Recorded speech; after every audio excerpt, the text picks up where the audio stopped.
हाय, क्या कर रही है?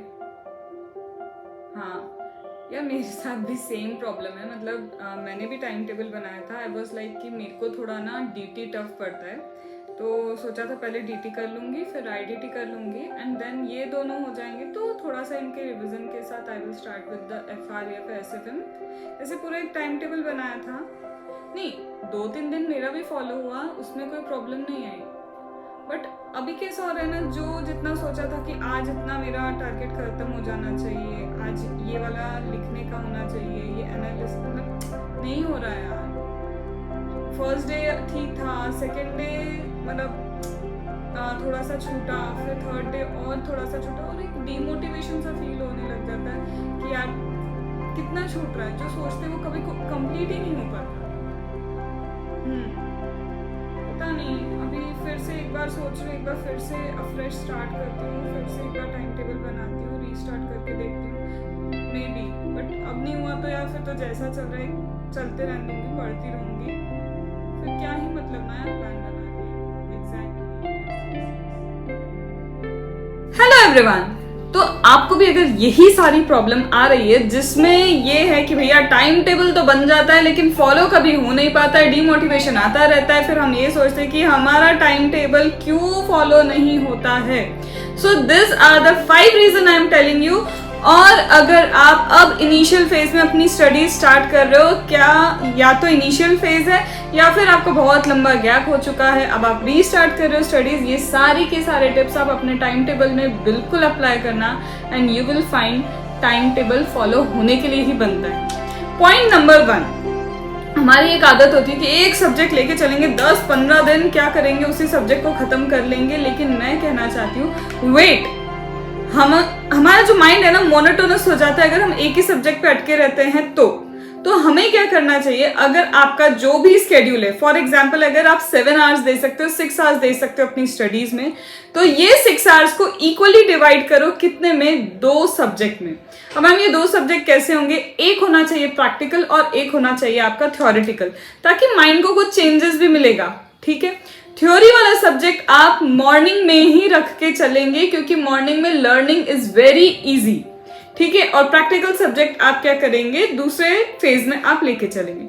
तो you have to start 2 subjects at a time, पहली चीज। So in order to avoid monotonous studies, brain को भी कुछ चेंजेस मिलना चाहिए, तो you will start 2 subject at a time. Done. Second thing, आपको प्रॉपर गैप रखनी पड़ेगी। मतलब हम सोचते हैं यार कि फॉर एन एग्जाम्पल हमने एक यूट्यूब वीडियो देख लिया कि 2 घंटे में इतना चैप्टर कंप्लीट हो जाएगा। अगर वो 2 आवर्स बोल रहे हैं क्योंकि उन्हें सब कुछ आता है, वो सिर्फ बोल बोल के आपको रिवाइज कर रहे हैं, आपको यहाँ पे अंडरस्टैंडिंग चाहिए, आपको यहाँ पे लर्निंग चाहिए, आपको यहाँ पे लिखना आना चाहिए, कीवर्ड्स पे फोकस आना चाहिए। जो भी टाइम दिया है उसको कम से कम आप, अभी तो टाइम है आपके पास, उसको 3 टाइम्स कर दो। अगर वो बोल रहे 2 घंटे में कंप्लीट हो सकता है, मैं बोलती हूँ आप 6 आवर्स लेके चलो, इनफैक्ट और 4 टाइम्स लेके चलो, आप 8 आवर्स लेके चलो। क्यों मैम? क्योंकि जेन्युइनली अगर आप सेल्फ स्टडी कर रहे हो या फिर आप क्लासेस भी देख रहे हो, वट एवर इट इज, आपको तो टाइम लगेगा। 2 घंटे में कोई क्लास खत्म नहीं हो जाती, 2 घंटे में सेल्फ स्टडी किसी सब्जेक्ट की या फिर किसी चैप्टर की खत्म नहीं हो जाती। तो what ever is the time you expect, उससे आप 4 गुना ज्यादा ही टाइम अपने टाइम टेबल में लिख के चलेंगे। मैम जल्दी खत्म हो गया तो डिमोटिवेशन नहीं आएगा, उल्टा लगेगा यार मैंने जल्दी खत्म कर लिया, टाइम टेबल से आगे भागा हूं। और मैम अगर नहीं खत्म हुआ जल्दी तो टिप नंबर 3, जब भी आप टाइम टेबल बनाओगे तो गैप तो आपको रखनी है। मतलब जो टाइम आप सोच रहे हो उससे 4 टाइम्स आपको लेना है। और साथ में टिप नंबर 3 है, आपको एक ब्रीदर लेके चलना है। मतलब ये जो टाइम टेबल है उसमें एक दिन ऐसा होगा ब्रीदर जिसमें आप नया कुछ भी नहीं उठाओगे, एक दिन आप ब्रीदर रखोगे जिसमें आप पुराना ही क्या कर रहे होगे, जो आपका छूट गया है उसको आप कंप्लीट कर रहे हो। तो ये 3 टिप अभी मैंने आपको दे दी। पहली थी कि 2 सब्जेक्ट स्टार्ट करोगे, दूसरी थी जो टाइम आपको लगता है उससे 4 टाइम ज्यादा आप अपना टाइम टेबल का टाइम रख के चलोगे, and third is you will give a day breather, एक दिन सिर्फ कंप्लीशन के लिए रहेगा, नया कुछ स्टार्ट नहीं होगा। 4th टिप, मैम ऐसे तो हम आगे पढ़ते जाएंगे, उसके बाद क्या? अरे पढ़ तो रहे हो, साथ में क्यूमुलेटिव रिवीजन भी इंपॉर्टेंट है। तो जब आप कोई भी सब्जेक्ट स्टार्ट कर रहे हो, उस जो दिन है, सपोज मैंने 3 घंटे रखे हैं मेरे डीटी के लिए, तो मैं कुछ नया स्टार्ट करूं उससे पहले हाफ एन आवर बिल्कुल कसम खा लो, प्रॉमिस ले लो, जो आपको बाउंड कर सकता है वैसा कर लो कि आप नया कुछ स्टार्ट करने से पहले डेली सबसे पहले आप क्या करोगे, हाफ आवर सिर्फ रिवीजन करोगे। और रिवीजन का मतलब बुक खोल के रिवीजन नहीं होता, रिवीजन का मतलब है जो कल पढ़ा है आंख बंद करके रिकॉल करके देखो कि आपको याद आता है या नहीं, और जो याद नहीं आता उसको अब आपको क्या करना है, याद करना है। और इससे मैम क्यूमुलेटिव रिवीजन से होगा क्या, जो आप कर रहे हो वो बार बार रिकॉल होता जा रहा है, मतलब आपके ब्रेन में आगे पाठ पीछे सपाट वाली कहानी नहीं होने वाली। And last but not the least कि आपको वीकली टाइम टेबल बनाना है। For example Monday to Saturday का टाइम टेबल बना लो, महीने भर का टाइम टेबल मत बना के चलो। मंडे टू सैटरडे का टाइम टेबल और संडे रख लो तुम्हारा ब्रीदर। ये डिपेंड करता है स्टूडेंट पे कि वो संडे ब्रीदर रखना चाहते हैं, सैटरडे वो उनके ऊपर है, बट वीकली टाइम टेबल बनाओ, क्योंकि आप लंबा टाइम टेबल बनाते हो तो वो फॉलो करना मुश्किल होता है। आपको आपकी वीकली प्रोग्रेस देखनी है। तो आपको पता है कि संडे मैंने ब्रीदर दे दिया, आप सपोज करो संडे ब्रीदर दे दिया, उसमें भी थोड़ा थोड़ा बच गया, अभी कंप्लीट नहीं हुआ, तो मंडे का एक ब्रीदर और ऐड कर लो। फिर ट्यूसडे से लेके आप क्या करो, नेक्स्ट मंडे तक का टाइम टेबल बनाओ। इससे आप टाइम टेबल पे साथ में चल रहे हो, आपको डीमोटिवेशन भी नहीं होगा और कहीं ना कहीं आप अपनी प्रोग्रेस मेजर करोगे। और ये सारी टिप्स जो मैंने आपको दी है, that is breather, 4 times timer, cumulative revision, half hour तो कुछ भी स्टार्ट करने से पहले डेली रिकॉल सेशन होना चाहिए। आप इसे सिर्फ एक वीक फॉलो करके देखो, नहीं आपको डिफरेंस समझ में आए तो कहना, ठीक है। So this was all from my side, Ankita Arora Naidu. और एक और अनाउंसमेंट छोटा सा यहाँ कर देती हूँ, मैं लाइव सेशन ले रही हूँ 31 मई को 9 बजे रात को। तो जिन लोगों को भी वो लाइव सेशन ज्वाइन करना, उसमें ऐसे बहुत सारी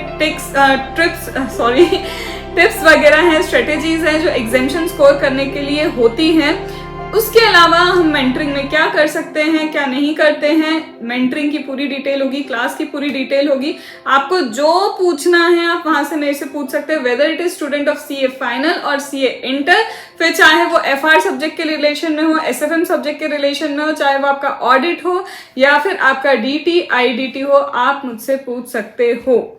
तो देयर इज नो बार, वहां पे मैं आपको बताऊंगी प्रैक्टिकल अगर आप करते हो तो प्रैक्टिकल में कैसे चीजों को फोकस करना चाहिए, आप थ्योरेटिकल में कौन से चैप्टर्स पहले फोकस करते हुए चलेंगे, क्या इंपॉर्टेंट है क्या नहीं। मतलब 1 आवर का वो session really really very important, ठीक है। तो जिन लोगों को भी वो लाइव सेशन अटेंड करना है, व्हाट्सअप करो 7999709236 पे and you would be able to join, आपको लिंक मिल जाएगी। इसके अलावा हमारी जो क्लासेस हैं, G drive classes, CA inter की एंड सीए फाइनल की, वो जी ड्राइव क्लासेस भी हमारी 5 जून से स्टार्ट हो जाएंगी। तो जिनको भी एनरोल करना है, ये क्लासेस में मेंटरिंग भी इंक्लूडेड है और भी बहुत सारी चीजें हैं जो आपको पता चलेगा कि आपको राइटिंग सेशंस क्या होते हैं, टाइमर टेक्निक क्या होती है क्वेश्चन सॉल्व करने की, बहुत सारी चीजें जिससे एग्जाम टाइम का जो पैनिक है आप संभाल सकते हो, इजीली संभाल सकते हो, ठीक है। So this was all from my side, Ankita Arora Naidu. मिलते हैं हम लाइव सेशन में, और अगर कोई क्वेरी हो तो कमेंट बॉक्स है उसमें आप पूछ सकते हो। Bye bye.